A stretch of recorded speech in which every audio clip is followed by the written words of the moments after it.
Hi guys, my name is Olga Donchenko with parkbench.com, and today I'm meeting with Brandon Brophy, Hi. director of the Toronto Arts Academy, also an internationally recognized voice coach. That's right. Thank you for meeting with me. No problem, my pleasure. So tell me a little bit about your business. What made you decide to open up an art studio?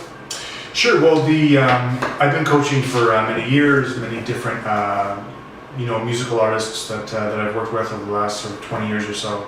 And about 5 years ago, I sort of had the realization that I would be able to reach more people and really get to make a difference in the lives of more people if we're able to put together a studio that has other great teachers that are teaching at the same high level that that I've become familiar with working at,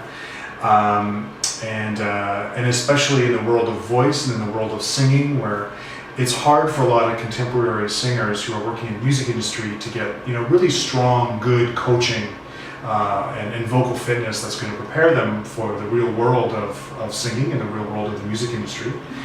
So I really wanted to make sure that we have a place where singers could come to in the beginning, and that's how our first location opened up about 5 years ago. And so I went on a big hunt, and I really made sure that I found great teachers that had a lot of experience both in Toronto and internationally working with contemporary music, rock, pop, R&B, that kind of thing. You see a lot of teachers will focus on classical singing and classical music.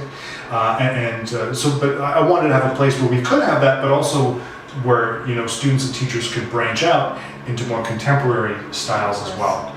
So we opened that about 5 years ago, and it was a big success. And we were just chatting before the interview started about how literally the first year that we opened the school, we had a lot of students that were nominating us as best music school, and we actually won the first year that we opened.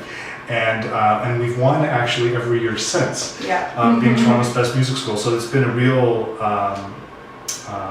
honor for us to win that. And so a couple of years ago, we opened this location as Toronto Arts Academy here, and we've had a lot of success, a lot of great feedback from students and parents about how organized the front desk staff are, and about how interested and passionate the teachers all are, and how organized we are as a school. So I love that they appreciate that, and so we're really glad to be here. And I definitely had an opportunity to experience that with my son, who is running into the studio every time he knows it's Sunday and he can't wait for his class to begin. So it is definitely an amazing space, lots of energy, positive energy, and it just transcribes. When he comes back from the class, the whole household lights up. Oh, He's getting so much energy. So it has a runoff effect on the family as well when they come home. Exactly. Yeah. So I understand that you have a range of classes for different age groups. How young do you start? And do you have a specialty? It depends on the instrument, but we usually suggest starting around 5 years. Sometimes later for certain instruments. But we really just want to see basically that the student is able to sit still and pay attention for a 30-minute lesson, because obviously if the younger they are, they might not be quite ready for that kind of private lesson environment. So we would, and if that's the case, we've now saying that we've had some younger students. We've had one student in particular who was 2.5 years when he started with us, and we thought, in the beginning we said we think he's probably too young for lessons, but the parent was insistent. They said, no, you've got to give him a chance and trust. Well, okay, we'll give him, we'll see what happens. We'll get him started. So we'll start them on a trial basis and just see how they do. And this kid was fantastic. He got on the drum kit and he was just playing better than a lot of older kids would play drums, and he was 2.5 years old. So now he's 5. Definitely in a neighborhood which has a lot. It's family oriented, so you should probably get a lot of clients coming in with their kids. Yes. When you were selecting this location to be your second one, what were the reasons why you chose this neighborhood? Well, I had actually been. That's a good question. I had actually been looking in the Yonge and Eglinton area for some time, probably about a year or two. I had been looking in this neighborhood, and I had been on primarily actually I had been on the other side of Yonge Street. I'm not sure why, just and maybe a little bit over here, but But I remember there was, I had just come through here to look at a property, and I stopped by the Starbucks that's right across the street, just down here a couple blocks east of here. And I was struck immediately by the sense of community that was just in that one coffee shop. And it struck me right away, and I just was so taken aback by it. And there was just families, and they were just relaxing, and you had the the moms were in there, and you could just feel a sense that there was a real vibrancy to this pocket of Eglinton. And so I just sort of knew at that moment, I thought, okay, this is where I think there's a place for Toronto Arts Academy. And I think maybe a few months later, I think after that, we had found this location.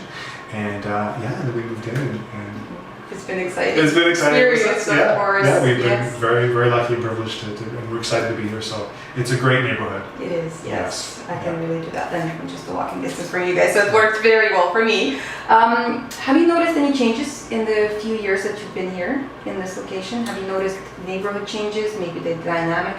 That's an interesting question. I think we came in really when the changes on Eglinton were already kind of happening. So, I've definitely noticed, I would imagine it could be tougher for some businesses that, during the construction of the transit that they're building. And so I've seen some businesses close kind of, further down Eglinton, east of here.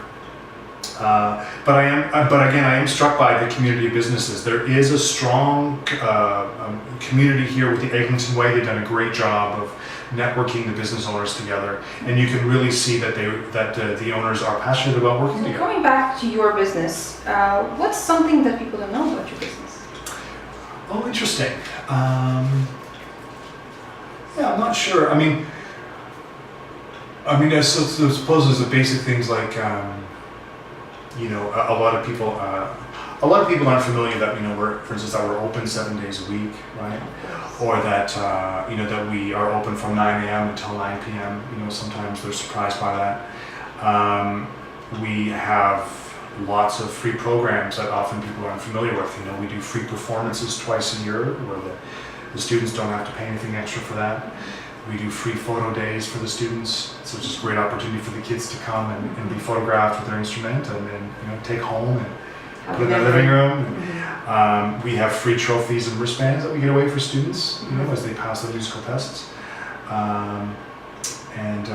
So a lot of times families are not quite familiar with what makes this music school different from other ones, right? And so a lot of those the programming that we have is quite unique. And you actually have a unique structure for makeup classes. We do. You can share that a little bit with us as well. Sure, yeah. Well, we found that a lot of families have very busy schedules. They have lots of children that are involved in multiple activities, and the result is that when families need to take time off, or if there's a child that's sick, it's very difficult for them to find a makeup lesson time, because there's. They're so busy, and even the schedules that we have are almost sold out almost all the time. Our teachers are full with students, so we don't really even have any makeup times that work for some families, right? Because we're such high demand for the lessons. So what we do, and which the parents love, is we actually do group makeup classes on the weekends, and we have them at different times throughout the weekends.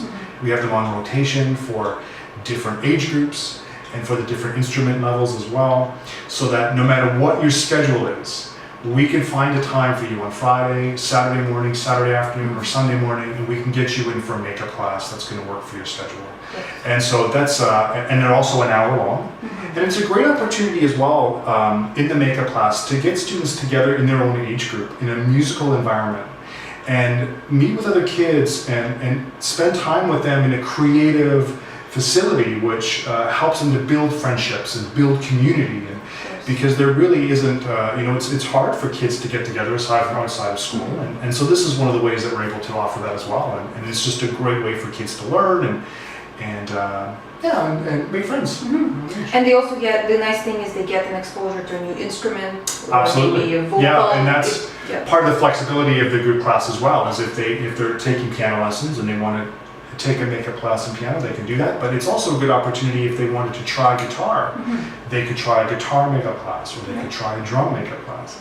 And they can try it at any level. So it gives them an opportunity to try, and some students are surprised when they say, oh my gosh, I had no idea that I would enjoy singing. Wow, that's fantastic, right? And then they find out that they want to try their hand with singing lessons. And so, they're great opportunities to explore things that you might not otherwise realize. Good fit for you. So.